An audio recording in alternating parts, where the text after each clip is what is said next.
Bonjour les runners, bonjour les sportifs, bonjour au petit monde de la course à pied, c'est Seb et je vous retrouve aujourd'hui dans ce nouvel épisode du podcast À côté de mes pompes, numéro 207. C'est une capsule, c'est l'œil du coach, en compagnie de Bruno Heuby.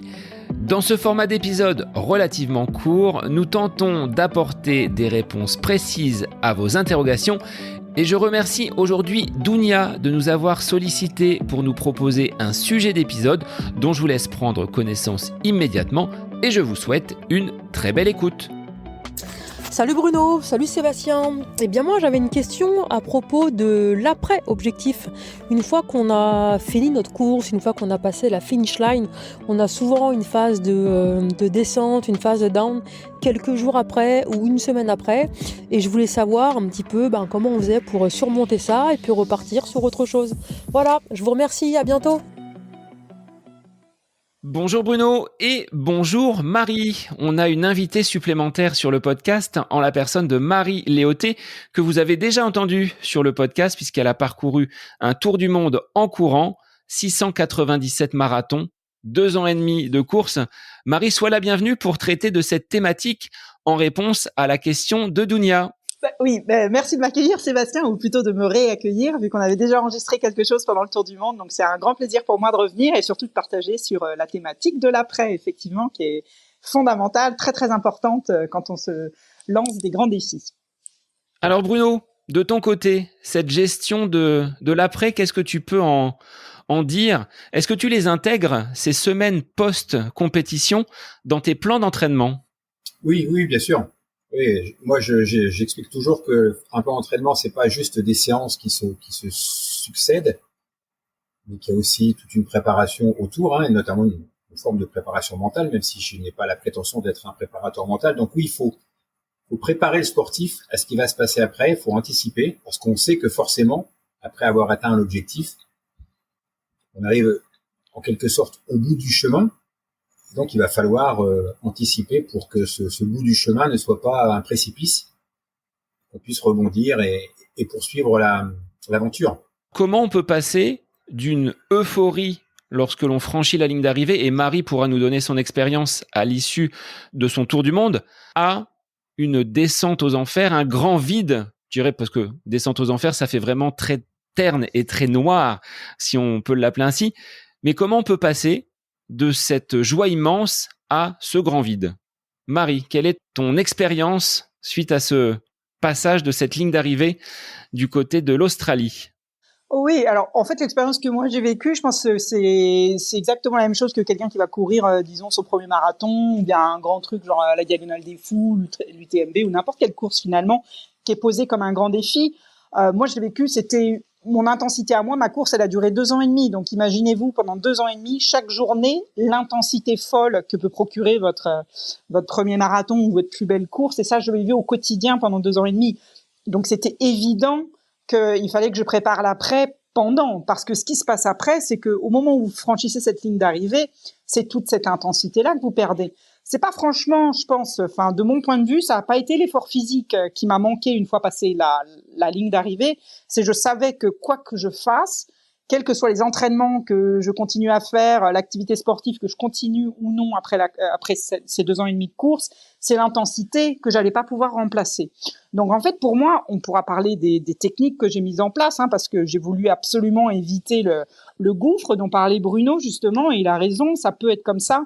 Moi, je savais que sur les 6 personnes qui avaient fait un tour du monde avant moi, sur ces 6, il y en a un qui était tombé dans une sorte de dépression et qui est toujours un petit peu maintenant. Et les 5 autres, eux, ont toujours continué en fait leur cheminement, leur nomadisme, leur course perpétuelle en fait.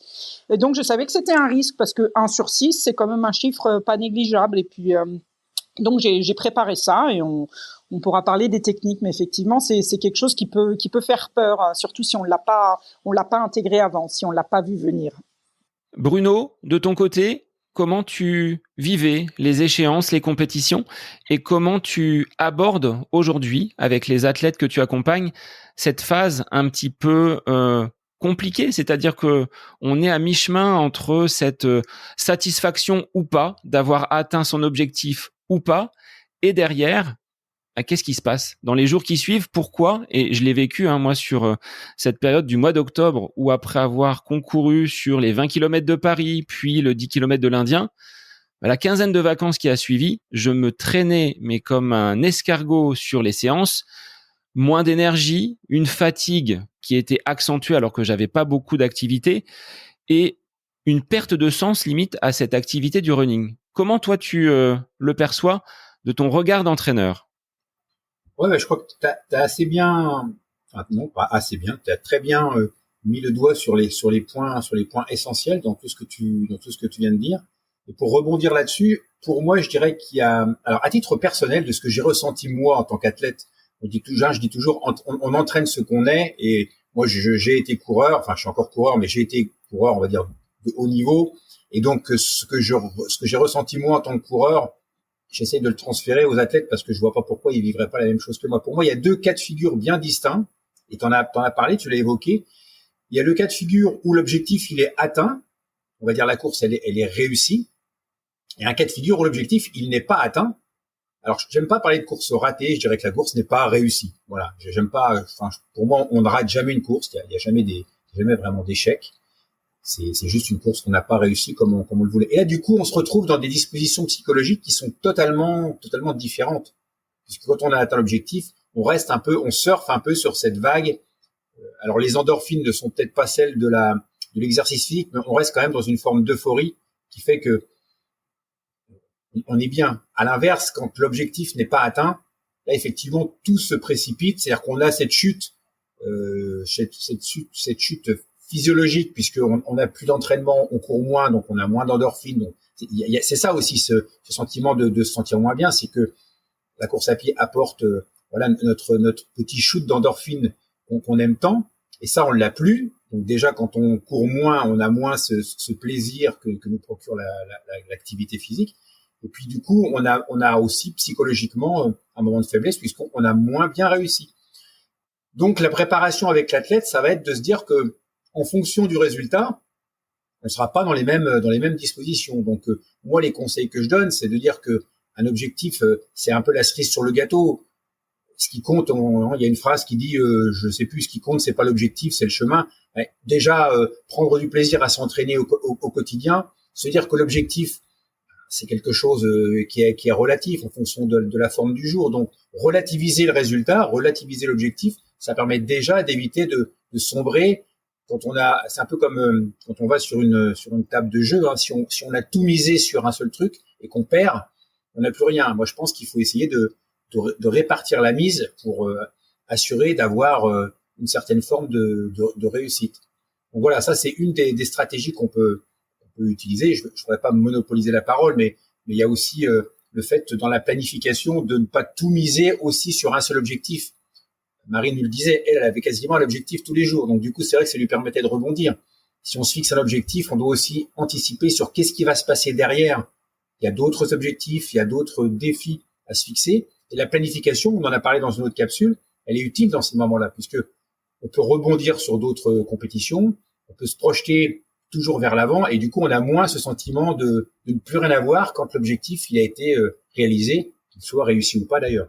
Exactement ce que dit Bruno, c'est hyper intéressant parce qu'en fait, c'est exactement ça. Il s'agit de remettre l'objectif qu'on vient de se fixer, par exemple, qui était soit un marathon, soit une grosse course, soit voilà quelque chose de nouveau. Et en fait, pour pas retomber après, il faut le replacer dans le contexte. D'abord dans le contexte de pourquoi je cours, quelles sont mes raisons profondes, mon ancrage pour courir.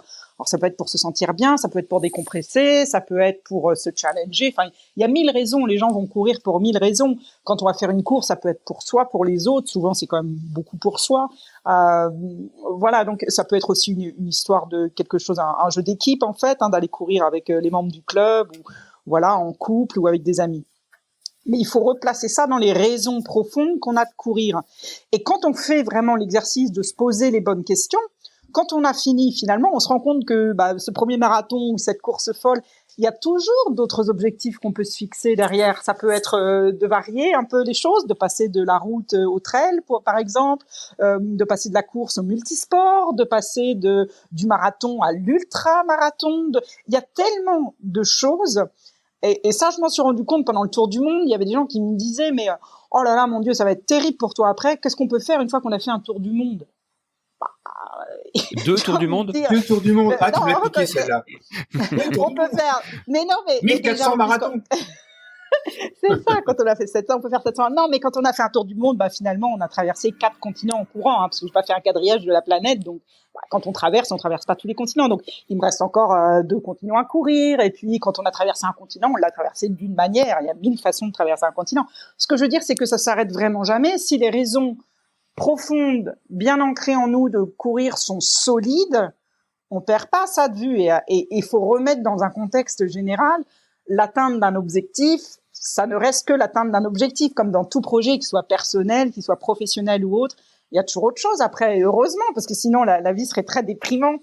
Mais en course comme ailleurs, il y a tellement de choses à faire, il y a tellement de courses magnifiques. J'ai vu ce bouquin qui est sorti, je sais plus récemment, c'est un tour du monde, je crois, en 60 courses, et il y a le descriptif de ces 60 très belles courses à travers le monde. Bah voilà, vous pouvez voyager en courant, en faisant le tour du monde des très belles courses qui existent. Il y a tellement de choses à faire, en fait. Il faut replacer ce qu'on vient de faire dans un contexte plus global, et puis réaliser que c'est la fin de rien, en fait. La dépression, elle vient quand on pense que c'est la fin de quelque chose, comme disait Bruno, le gouffre. Alors qu'en fait, c'est une porte qui s'ouvre. C'est comme ça qu'il faut le voir. Ouais, je suis d'accord. Je pense, enfin, je suis d'accord. Moi, je partage complètement ton point de vue, Marie. Et c'est une question essentielle qu'on devrait se poser. Tous coureurs. Elle est simple, hein. Pourquoi tu cours? Et parfois, et souvent même, les gens, soit n'osent pas se poser la question parce qu'ils ont peur, peut-être que ce soit pas les bonnes raisons. Mais on court tous pour quelque chose. Et là, je pense que tu mets vraiment le doigt sur une question, essentielle, existentielle. Pourquoi est-ce que je cours? Est-ce que je cours? Voilà, pour toutes les raisons que tu as évoquées. Et du coup, quand ça a du sens, finalement, c'est beaucoup plus facile de se mettre en perspective et d'éviter ce petit trou d'air qu'on peut avoir après un objectif. Vous en parliez, hein, de cette baisse des endorphines, de cette baisse de l'intensité physique. Et finalement, c'est pas tant le physique qui va flancher, c'est essentiellement ce mental, qui peut être aussi mis à mal par tous ces artifices qui gravitent autour de nous, ces fameux réseaux sociaux, ces outils de comparaison. Est-ce que, Marie, tu en as été victime? C'est-à-dire, est-ce que par ces différents posts que tu pouvais mettre, tu as eu des commentaires, des remontées qui n'étaient peut-être pas toujours dans le positivisme? Non, je dirais que sur une aventure comme celle que j'ai fait, c'est vraiment très niche, hein. Comme j'ai dit, on n'est que 7 personnes au monde à avoir fait un tour du monde en courant, donc voilà, on n'est pas beaucoup. Donc en termes de comparaison, et puis vous voyez, j'étais seulement la 2e femme, donc il n'y avait pas non plus moult comparaisons à faire.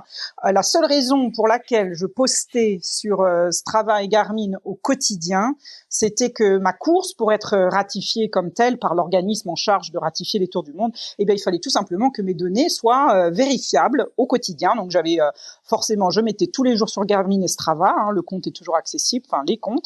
Et puis j'avais en plus ma balise satellite, hein, qui me suivait à la minute, hein, toutes les minutes, j'avais un point satellite qui me suivait, donc on pouvait vraiment vérifier que c'était bien moi au bon endroit qui courait, etc.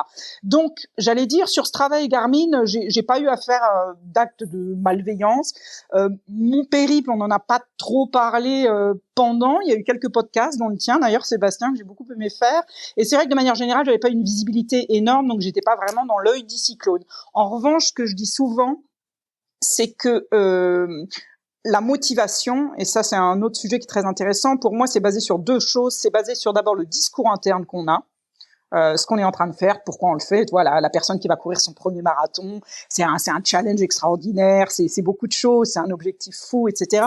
Et puis c'est basé aussi sur le feedback qu'on reçoit. Donc si ton discours interne est basé sur les vraies raisons de courir et non pas sur des chiffres, et ben le feedback que tu reçois, il est aussi sur ce que tu fais. Dans mon exemple, mon discours interne était basé sur je suis dans une aventure fabuleuse, un voyage de rêve, un truc de Jules Verne, de je sais pas quoi. Et les commentaires que je recevais, donc puisque ce que je proposais était sur cet angle-là, je recevais des commentaires sur la base du voyage que j'étais en train de faire.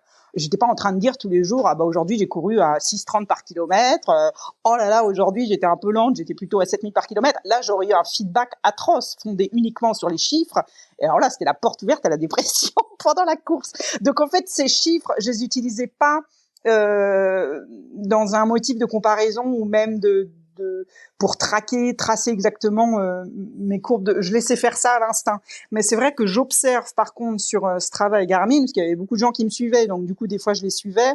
Et c'est vrai que les gens ont tendance, j'ai l'impression, à utiliser ça comme un truc de comparaison. Ce qui vous embarque dans un espèce de cycle d'ultra-comparaison, de compétitivité. Et effectivement, quand quelque chose s'arrête, c'est terrible parce que c'est tout le feedback que vous avez autour de vous, de ce que vous faites, qui est basé sur les chiffres, et tout d'un coup, tout s'arrête et donc votre monde s'écroule. Donc, je dois dire que j'ai pas eu trop à avoir affaire à ça, mais c'est vrai que c'est pas quelque chose que je recherchais beaucoup.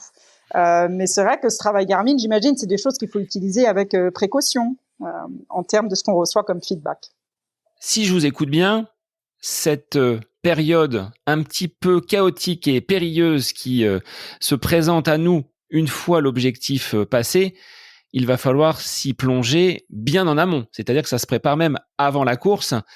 Bruno, quelle serait ta stratégie, tes astuces, tes conseils pour la vivre de la meilleure des façons? Et Marie nous donnera ensuite ses astuces au long cours après ce tour du monde en courant. Ça va déjà dépendre, c'est ce que je disais tout à l'heure, de est-ce que l'objectif il est atteint ou pas. Et un objectif atteint, ça peut prendre différentes formes.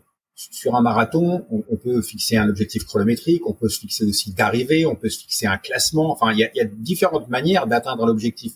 Donc déjà, si on atteint sur l'objectif de différentes manières, ou si on a différentes voies de possibilités de l'atteindre, on risque moins de se dire qu'on l'a pas réussi. Si on a un seul et unique but, le chrono ou la distance, et que ça marche pas, bah forcément on est démuni. Donc déjà dans l'atteinte de l'objectif, moi je dis toujours faut se trouver des portes de sortie, surtout dans les très longues distances.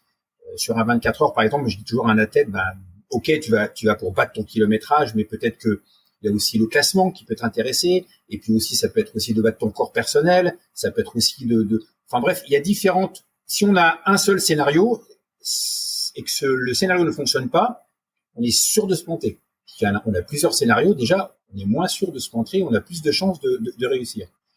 Et derrière, du coup, l'après-course est complètement différente.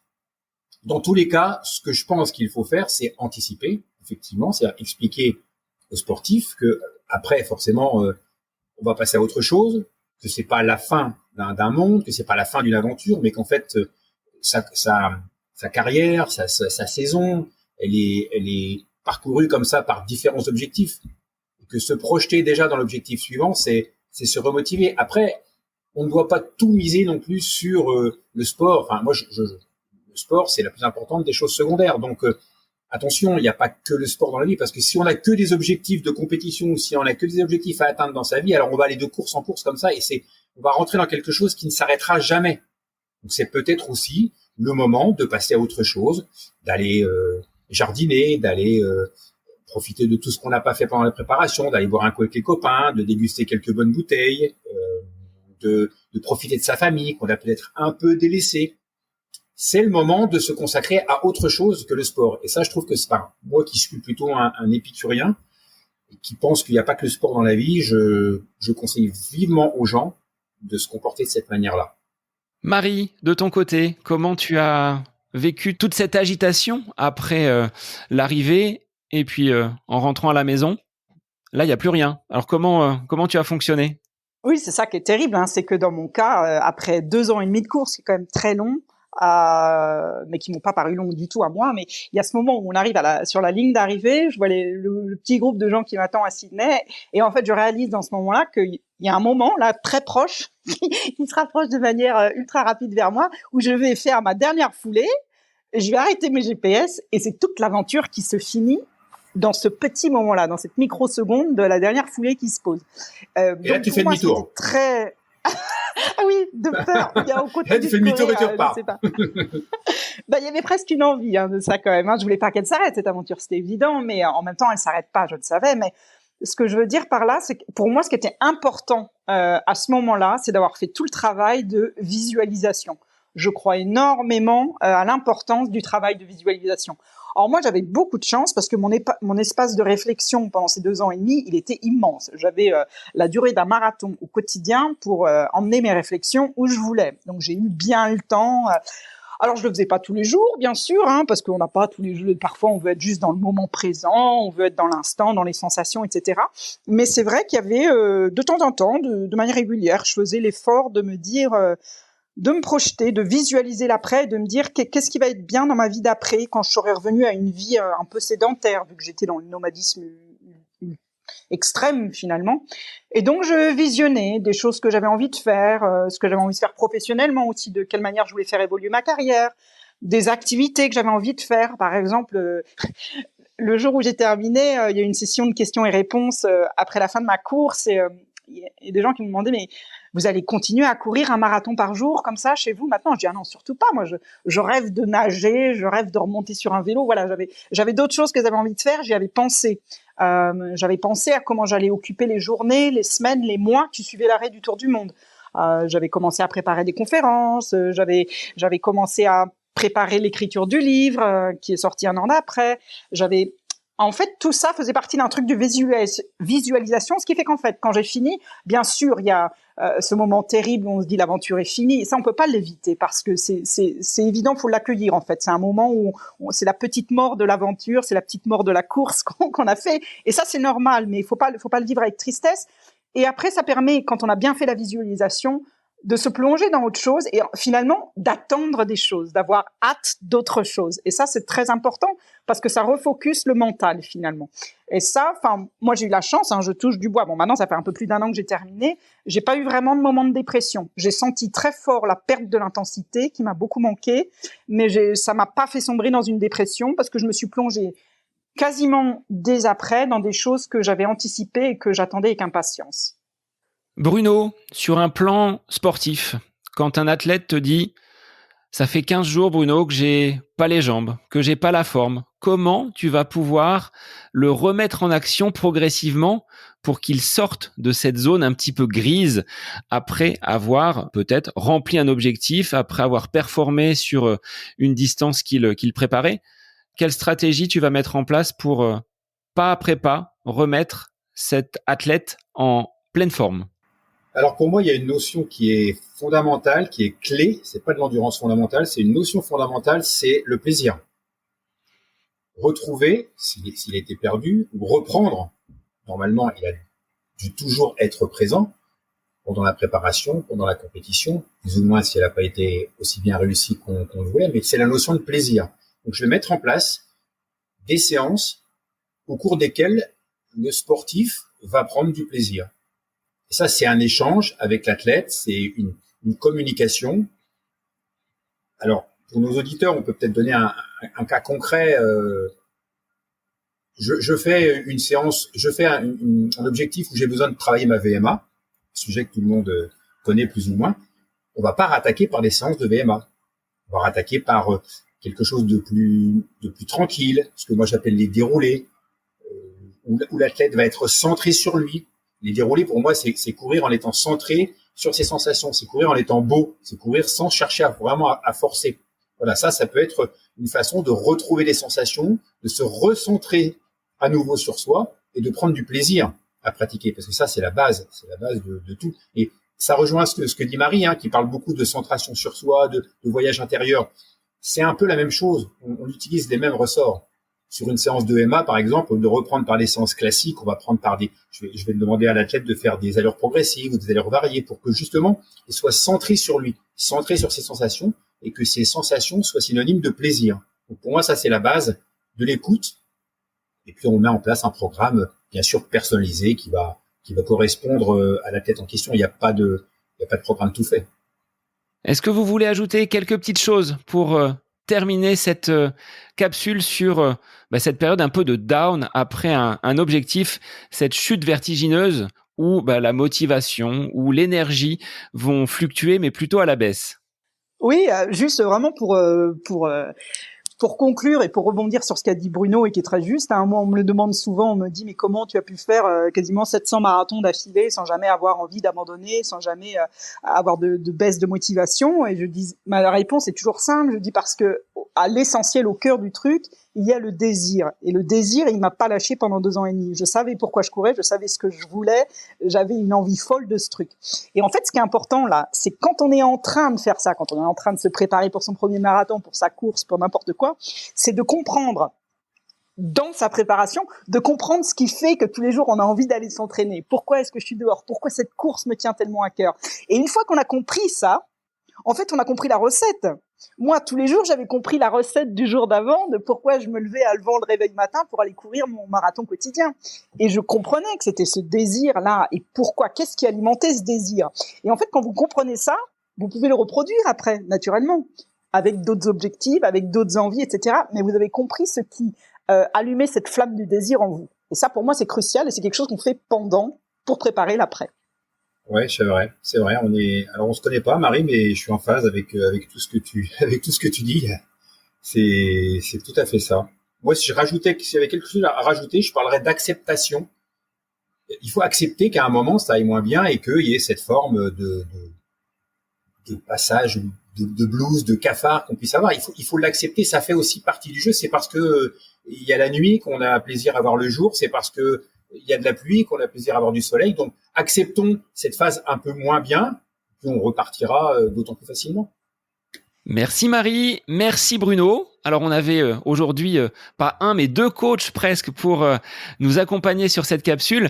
Chers auditeurs, on vous invite à trouver votre bonne recette pour ne pas sombrer et surtout prendre du plaisir. C'est le maître mot de cet épisode. Merci à vous. Et pour les auditeurs, je vous retrouve très vite pour un nouvel épisode de la capsule L'œil du coach, plus généralement sur le podcast À côté de mes pompes. Bonne semaine à vous. Cette capsule L'œil du coach avec Bruno Heuby est désormais terminée. Merci à vous pour votre écoute, mais aussi pour vos retours sur ce format d'épisode un petit peu plus court. N'hésitez pas à nous transmettre vos questions, vos interrogations via les différents réseaux, Facebook et Instagram. N'hésitez pas à nous soumettre vos idées d'épisodes pour de prochaines capsules. Belle semaine à vous!